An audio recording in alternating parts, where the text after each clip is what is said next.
Unified payments interface એટલે કે UPI એ online વ્યવહારો ખૂબ જ સરળ બનાવી દીધા છે, પરંતુ આની સાથે ફ્રોડના કિસ્સાઓ પણ વધી રહ્યા છે. નવું જોખમ છે યુપીઆઈ ઓટોપે રિક્વેસ્ટ સ્કેમ, જેમાં સ્કેમર્સ ફેક રિક્વેસ્ટ મોકલીને યુઝરના એકાઉન્ટમાંથી પૈસા ચોરી શકે છે. આજે સાયબર લિટરસીમાં વાત યુપીઆઈ ઓટોપે રિક્વેસ્ટ સ્કેમ વિશે. સાથે જ જાણીશું કે સ્કેમર્સ લોકોને કેવી રીતે સ્કેમમાં ફસાવે છે અને આ સ્કેમથી કેવી રીતે બચી શકાય. યુપીઆઈ ઓટોપે ફીચર એક રિકરિંગ પેમેન્ટ સિસ્ટમ છે, જેમાં એકવાર યુઝર અપ્રુવલ પછીથી માસિક, ત્રિમાસિક કે વાર્ષિક તમારા એકાઉન્ટમાંથી પૈસા ઓટોમેટિક ડિડક્ટ થાય છે.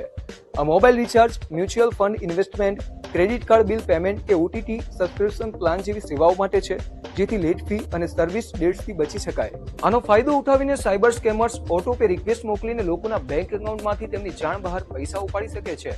સાયબર સુરક્ષા સલાહકાર રાહુલ મિશ્રાના જણાવ્યા મુજબ scammers fake UPI autopay request મોકલે છે. યુઝર સાચી સમજીને આને એક્સેપ્ટ કરી લે છે. એક વખત એક્સેપ્ટ કર્યા પછી નિર્ધારિત સમયે એકાઉન્ટમાંથી પૈસા જાતે કપાઈ જાય છે. જ્યાં સુધી યુઝરને આની જાણ થાય છે ત્યાં સુધીમાં ઘણું આર્થિક નુકસાન થઈ ચૂક્યું હોય છે.